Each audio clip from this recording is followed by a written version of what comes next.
കഴിഞ്ഞ കുറച്ച് ദിവസങ്ങളായി സോഷ്യൽ മീഡിയയിൽ അടക്കം നമ്മൾ കേട്ടുകൊണ്ടിരിക്കുന്ന ഒരു വാർത്തയാണ് മുഖ്യമന്ത്രിയുടെ ദുരിതാശ്വാസ നിധിയിലേക്ക് പണം അയക്കണോ വേണ്ടയോ എന്നുള്ള ആളുകളുടെ സംശയം.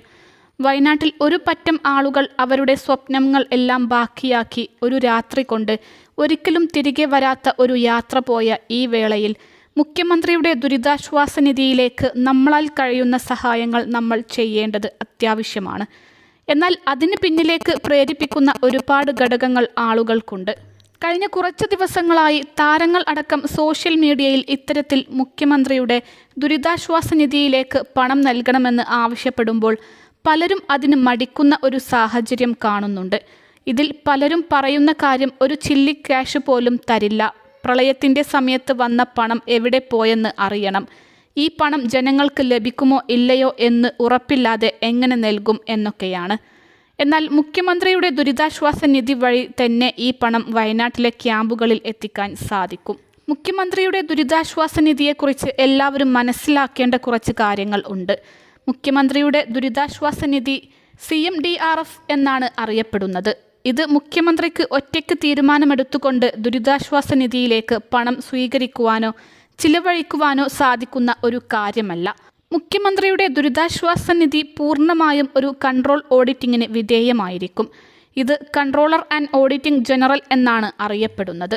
മുതിർന്ന IAS ഉദ്യോഗസ്ഥനായ സർക്കാർ അഡീഷണൽ ചീഫ് സെക്രട്ടറി ആണ് ഈ ഫണ്ട് പ്രവർത്തിപ്പിക്കുന്നത്. അതായത് ഇതിൻ്റെ ഫിനാൻസ് കാര്യങ്ങൾ നോക്കുന്നത് അദ്ദേഹമായിരിക്കും. മുഖ്യമന്ത്രിയുടെ ദുരിതാശ്വാസ നിധിയുടെ ബാങ്ക് അക്കൗണ്ടിലേക്ക് എത്തുന്ന സംഭാവനകൾ ബാങ്ക് ട്രാൻസ്ഫർ വഴി മാത്രമേ റിലീസ് ചെയ്യുകയുള്ളൂ. ഫണ്ട് പ്രവർത്തിക്കുന്നത് ധനകാര്യ സെക്രട്ടറിയാണ്. എങ്കിലും CMDRF നിയന്ത്രിക്കുന്നത് റവന്യൂ വകുപ്പാണ്.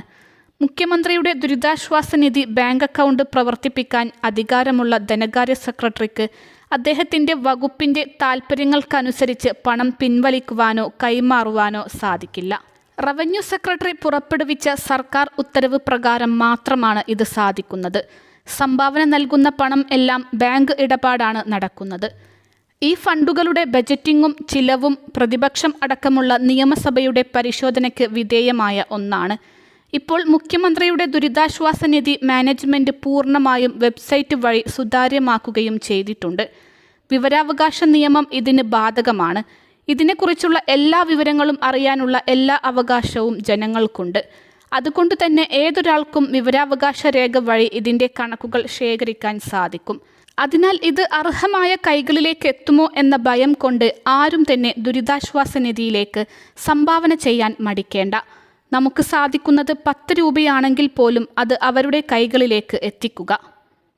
അൽസലാമ ഐ ഹോസ്പിറ്റൽ 21 ലക്ഷത്തോളം സന്തുഷ്ടരായ ഉപഭോക്താക്കളും 2 ലക്ഷത്തോളം തിമിര ശസ്ത്രക്രിയകളും പൂർത്തിയാക്കിയ മലബാറിലെ ഏക കണ്ണാശുപത്രി. ലോകോത്തര നിലവാരമുള്ള ചികിത്സാ സംവിധാനങ്ങൾ, എല്ലാ നേത്രരോഗ ചികിത്സാ സൗകര്യങ്ങളും വിദഗ്ധരായ ഡോക്ടർമാരുടെ മേൽനോട്ടത്തിൽ.